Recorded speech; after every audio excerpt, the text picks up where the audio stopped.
Hello viewers, welcome back to my channel once again.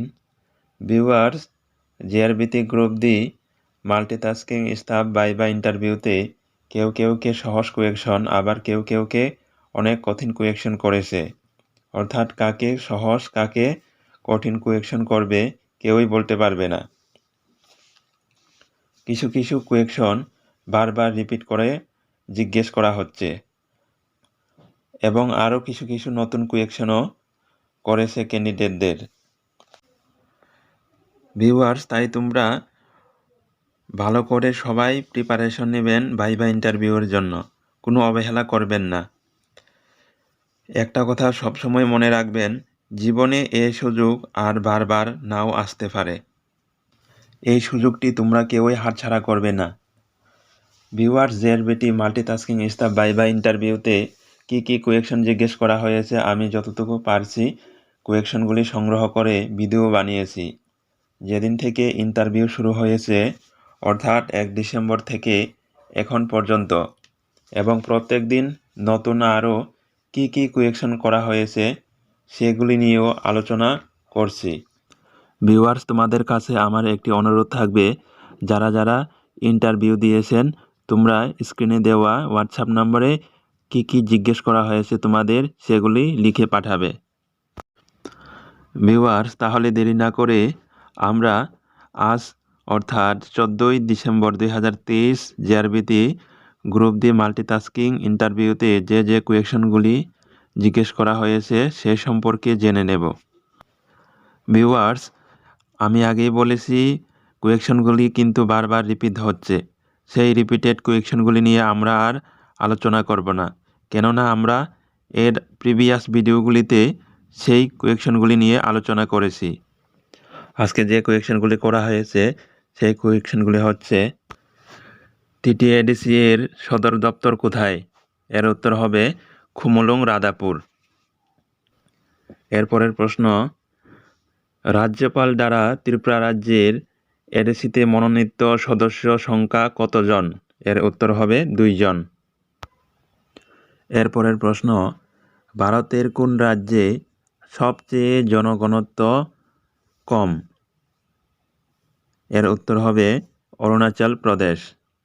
প্রতি বর্গ কিলোমিটারে মাত্র 13 জন, যেখানে ত্রিপুরাতে প্রতি বর্গ কিলোমিটারে 350 জন। এরপরের প্রশ্ন, রাম মন্দির কোন তারিখে উদ্বোধন করার নির্ধারণ করা হয়েছে? এর উত্তর হবে 22 জানুয়ারি 2024 সালে। উদ্বোধন করবেন আমাদের দেশের রেসপেক্টেড প্রধানমন্ত্রী নরেন্দ্র দামোদর দাস মোদি।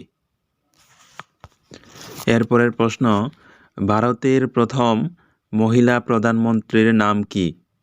ভারতের প্রথম মহিলা প্রধানমন্ত্রীর নাম হচ্ছেন ইন্দিরা গান্ধী। এরপরের প্রশ্ন, প্রথম ভারত এবং পাকিস্তান যুদ্ধ কোন সালে হয়? এর উত্তর হবে 1965 সালে। এরপরের প্রশ্ন, ভারতের প্রথম বাঙালি রাষ্ট্রপতি কে? ভারতের প্রথম বাঙালি রাষ্ট্রপতি হলেন প্রণব মুখার্জি। এর সঙ্গে এই প্রশ্ন জিজ্ঞেস করা হয়েছে, ভারতে প্রথম জনজাতি রাষ্ট্রপতি কে?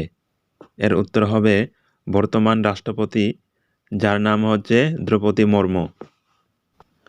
এরপরের প্রশ্ন, দাবা খেলার জন্ম কোন দেশ থেকে হয়েছে? এর উত্তর হবে ভারতবর্ষ থেকে।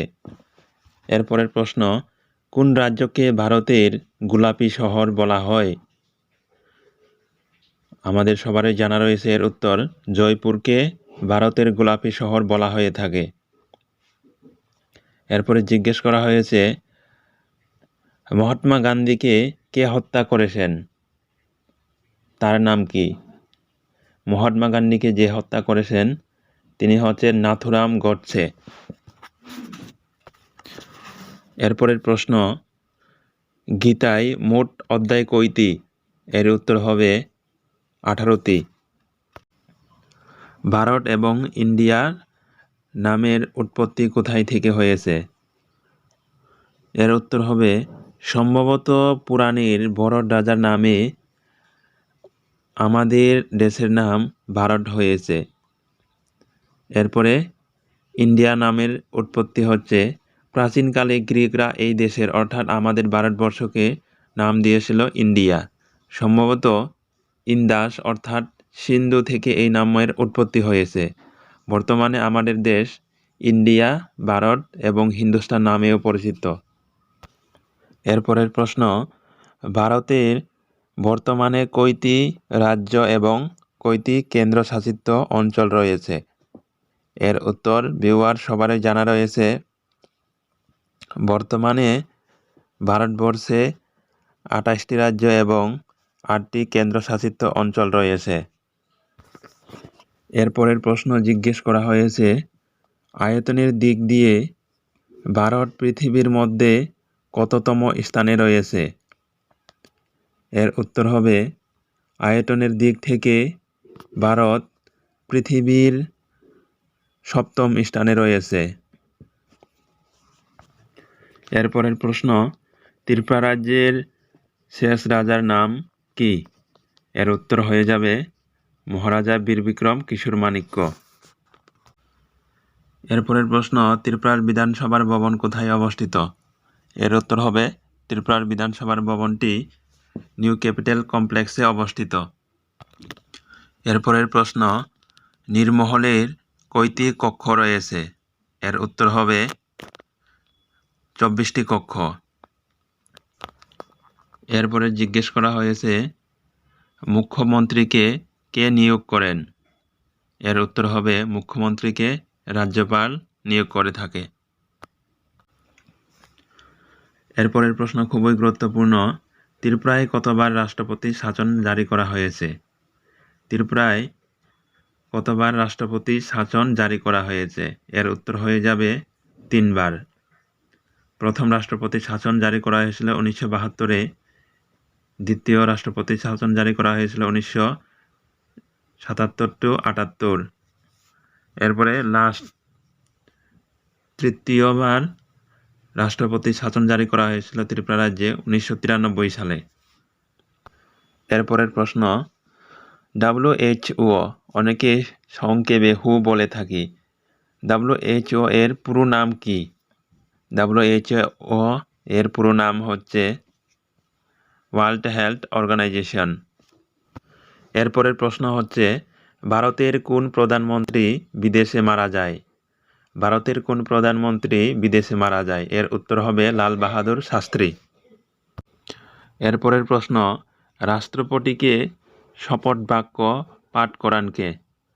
রাষ্ট্রপতিকে শপথ পাঠ বাক্য করান সুপ্রিম কোর্টের প্রধান বিচারপতি। এরপরের প্রশ্ন, প্রধানমন্ত্রীকে কে নিয়োগ করেন? এর উত্তর হবে রাষ্ট্রপতি। এরপরে যে কোয়েশ্চন জিজ্ঞেস করা হয়েছে, ত্রিপুরার একমাত্র জলবিদ্যুৎ উৎপাদন কেন্দ্র কোথায়?